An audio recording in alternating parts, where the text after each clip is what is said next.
So did we get Lord Squiffy finished? Of course we did. Let's have a look how I've got on. If you haven't already seen my first video, that's about how I did the felting bit of Lord Squiffy. And now let's get on to the hardware.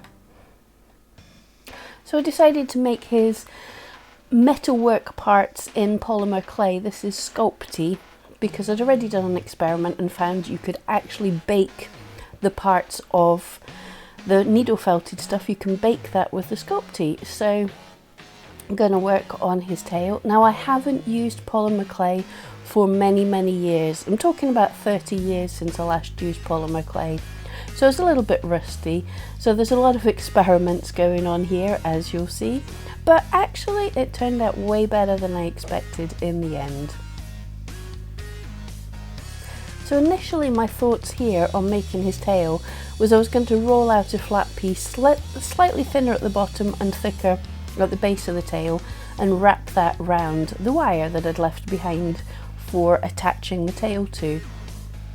But as you'll see, when I go to actually wrap this round the tail, it starts to crack, so it just doesn't seem to work. So I scrapped that idea.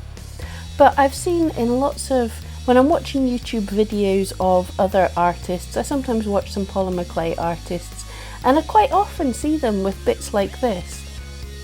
They'll roll a tube, cut it down the middle, attach the tube and smooth out the seam. So I had no idea why they did it, but this is probably why, because if you don't, then your clay cracks if you just try and wrap it round in a thin piece. So rolling out a tail, measuring it, cutting it down the middle, and then attaching it onto the wire.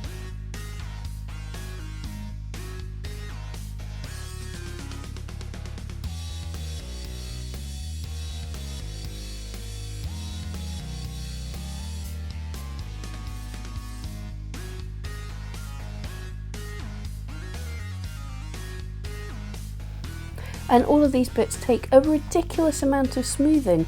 Everything you see, I'm then smoothing for about 10 minutes on every single part. And I'm finding, rather than what I expected to kind of roll these parts out, I almost just press every little bit and keep sort of patting it, and that gently smooths it out. Trying to rub it was just, yeah, it wasn't working. So just gently squeezing between my fingers until the seams go away.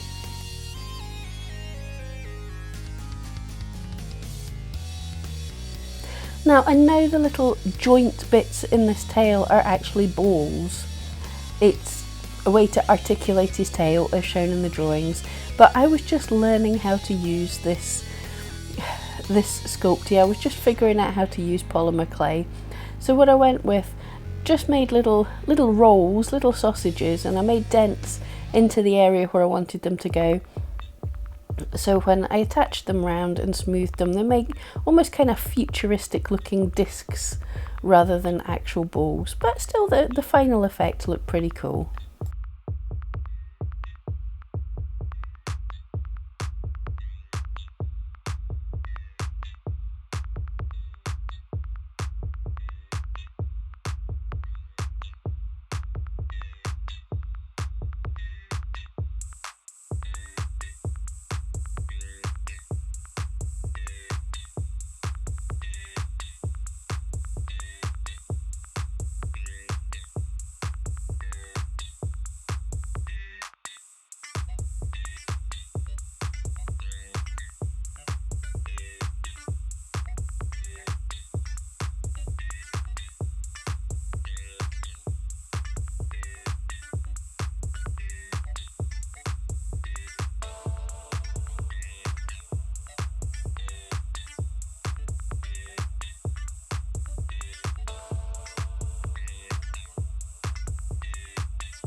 And absolutely ages of smoothing this out again, and then for some reason the camera doesn't seem to have picked it up, but I then poked holes around each joint in a line to make the joining section.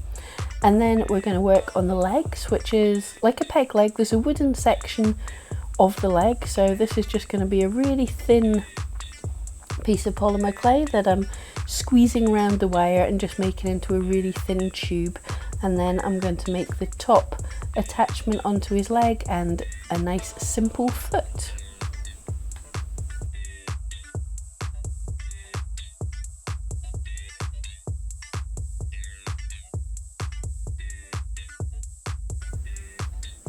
And yeah, in the super close up on my hand, that is lipstick on my hand. I have no idea how that came about.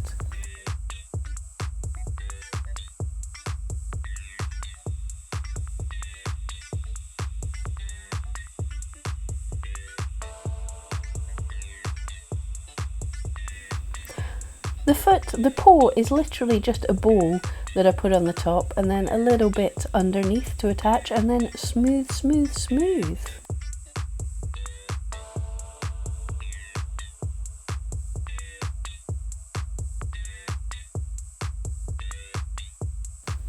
I'm coming in with my little tool to make some paws to separate out the toes. I just sort of carve a line, and then I've got these cute little silicone tools with a flexible tip that I can just use to smooth out, to round out the edges of that area that I've made to make it look more like this.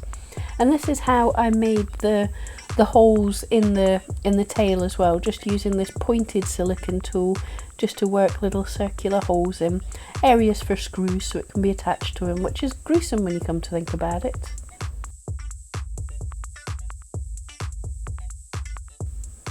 And in each cut scene here, after I make the tail, I've baked that, and then after I've made the foot, I've baked that as well. And now we're working on making the little pieces of metalwork on his hip. So this means because they're baked in between times, just a little, it was about 10 minutes each bake. It means they're now solid, so that I'm not going to damage them, because there's no way I could make the whole thing in one go without like getting fingerprints in the bits that I'd already made. So just bake them off before you move on to the next bit.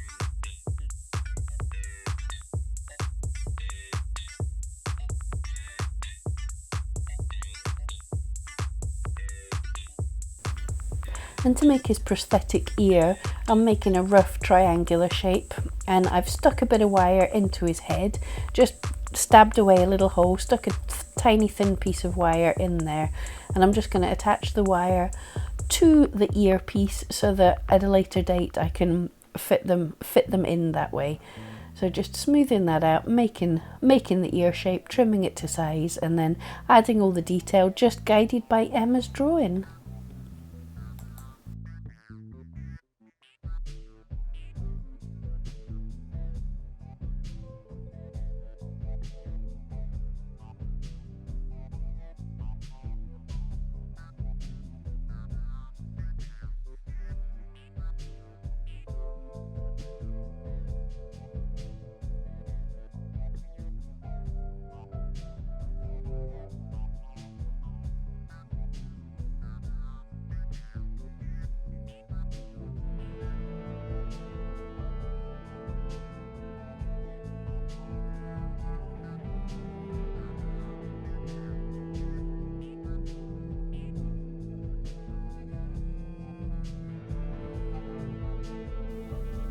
I've got all these fancy clay tools, but just back to when I used to use polymer clay as a child, I used to do details using just a pin, and that's what I'm using here. Just going over detailing with a pin, and then using the back of the pin to poke the holes in to make the little dots, the little screw holes.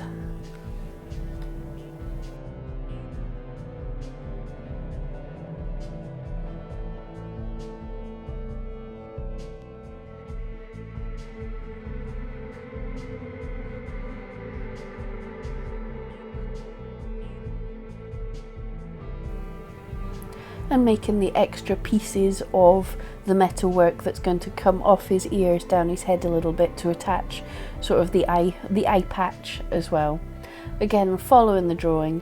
And the good thing is I put this all in place on his head and shape it round to the shape of his head, but once it's all baked, I'm able to take this off and paint it off the dog and then glue it on, so it makes it so much easier.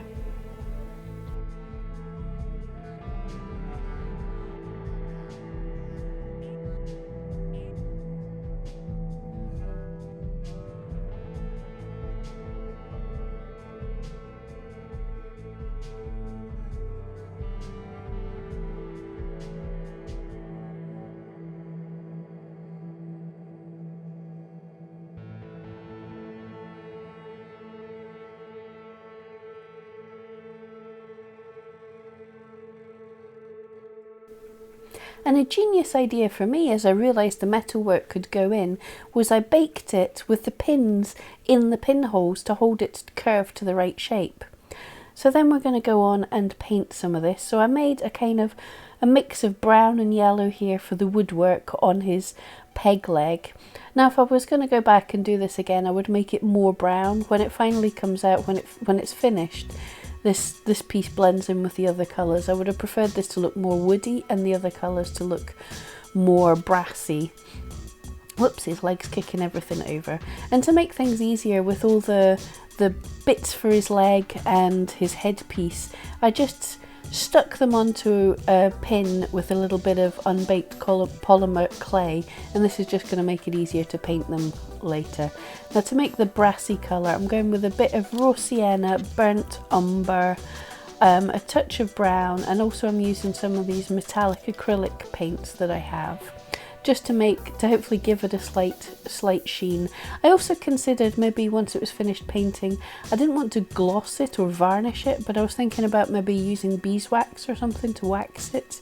And also I was thinking of using some chalks to come in and add some grubbiness to the edges, because my thought of steampunk is it's handmade, it's craft made, you know, the like Tank Girl or apocalyptic society type thing. They're making all the stuff by hand, they're having to polish it, so it's going to get a bit grimy. But I haven't done that yet, but I might in the future, so let me know if you think this should be chalked up a bit, if this should be darkened up and made a bit more grubby.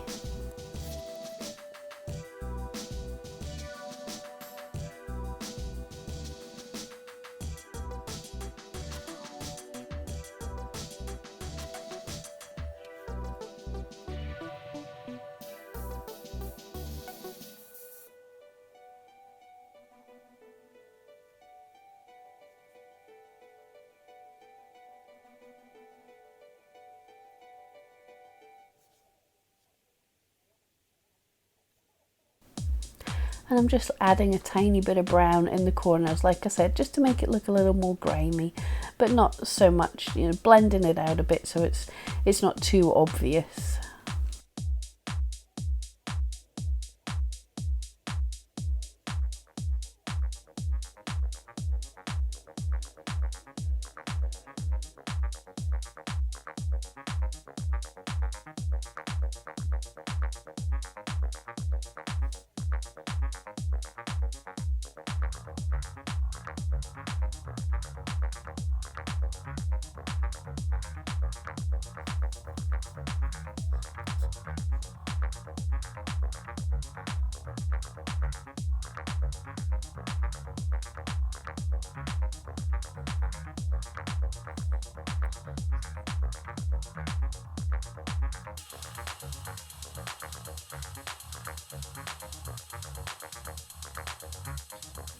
And the great thing about the fact he can stand up is I can pose him so ungainly to let him stand and let his feet dry.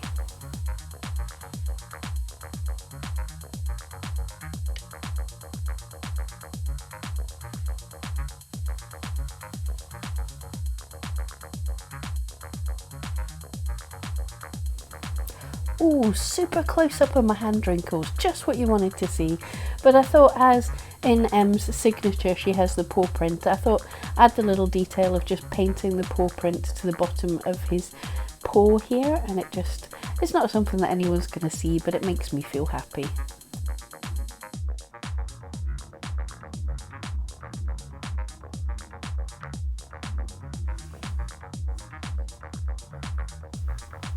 Now in my craft shop, for this leather work, in my craft shop I found this stuff in with the felt section.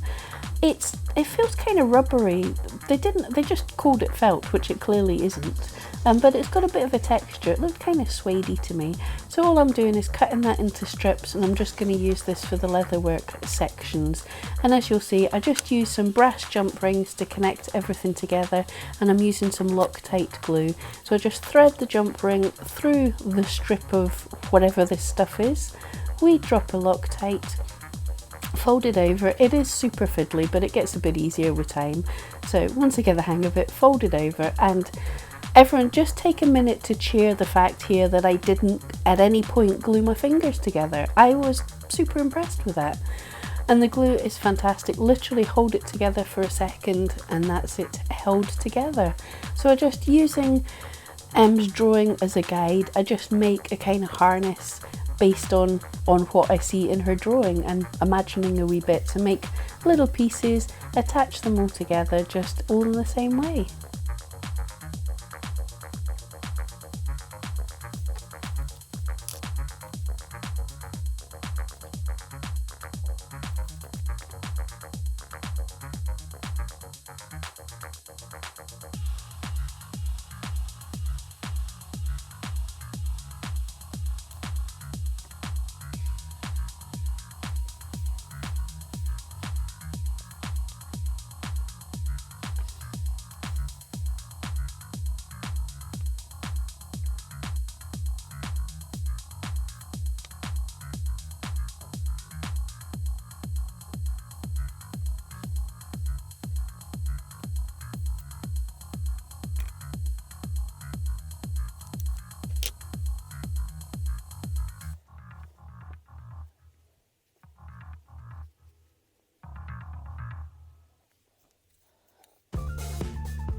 It's super easy, and with the right glue, with this Loctite stuff, it's actually really quick to do this. I was surprised how easy it was to make all the leatherwork pieces.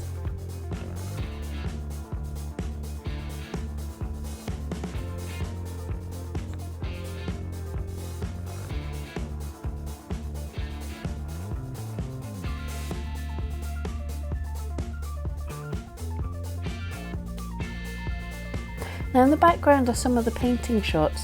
You might see that I attempted to make the eyeglasses out of a little disc of polymer clay, and then I made a strip of polymer clay to go around as the rim of the glasses, but I just didn't like that, so I tried again, made some little discs, and I'm just going to stick the leatherwork to them once they're baked and painted.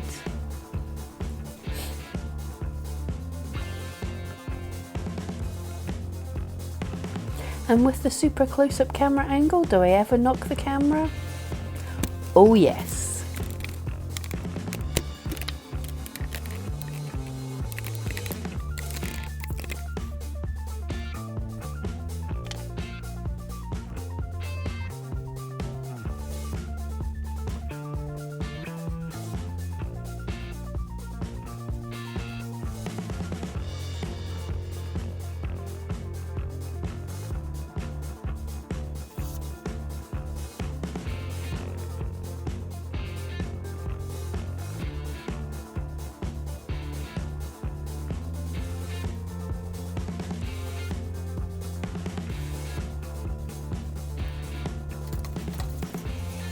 And with the second strip of polymer clay, I'm just making the feather for his cap as well. So it's just a thin, long, feathery piece that I use the tool to make a vein up the middle, and then some little feathers, and then I cut notches in it as well to make it more feathery, and then shape it into a slightly more flowing shape, and then bake.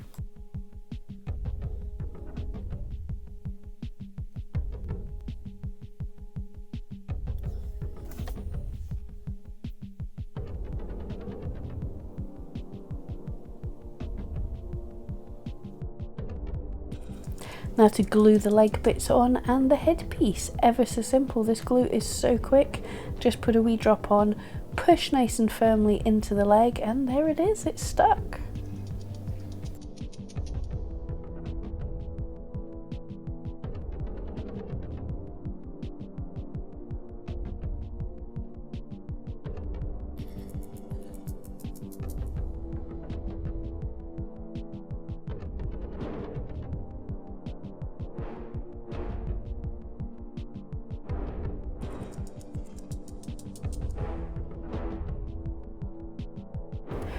Painting the glasses bits again with a bit of acrylic paint, and for a bit of fun I could have varnished these, given them a high gloss finish to give them that reflective-y glass look, but I decided to follow on from the drawing and paint these in with a little white highlights and then a little black, and actually I think it came out super cute in the end.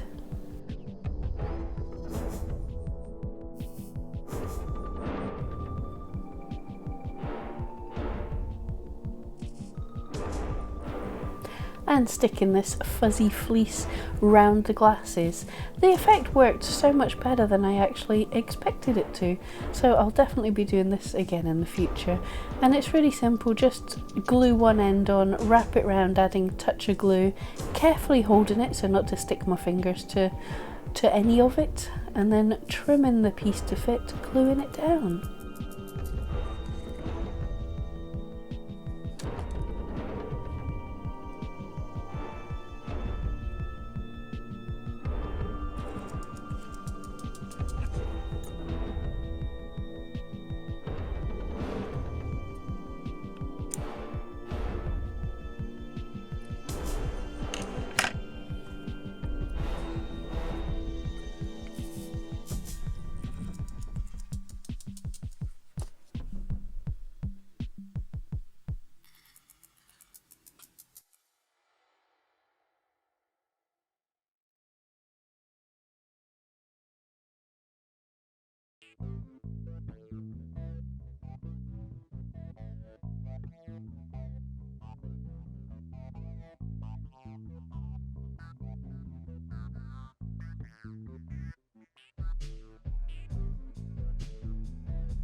So I just quickly felted a hat, which is super simple. It's just a tube shape that I made narrower at the bottom and a disc that I attached to each other, and then sticking the hat pieces on, which is a strip of this felt, fuzzy felt stuff, we'll call it, this rubber felt.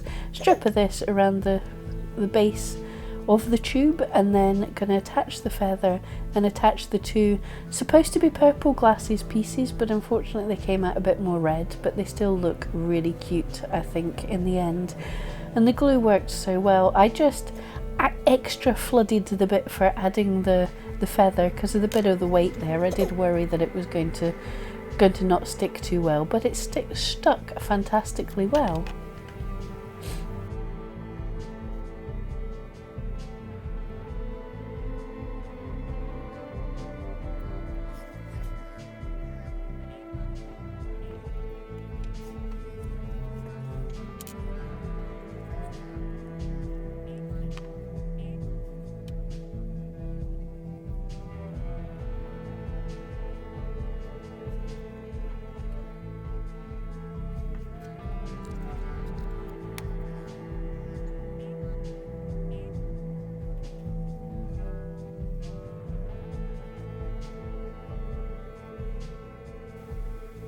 And I don't know why, but well, the glasses look a bit like eyes, which makes the hat actually look like its adorable own little character all to itself.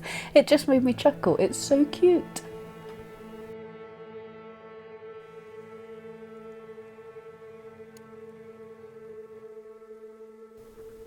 And we are so nearly there.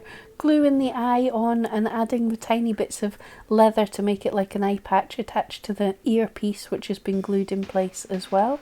Just taking a bit of time to get this all glued in the right places. And then the final piece is just to felt the hat into the mouth. Now I could have glued the hat into the mouth, but this I worried would make some of the felt a little bit hard, that you'd be able to see it. So just felting the hat piece up into the mouth. I spent ages doing this to make sure that it's got a good hold, because the hat piece is going to be quite heavy for the size of the mouth. And then you're done.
So ladies and gentlemen, let me introduce you to Lord Squiffy.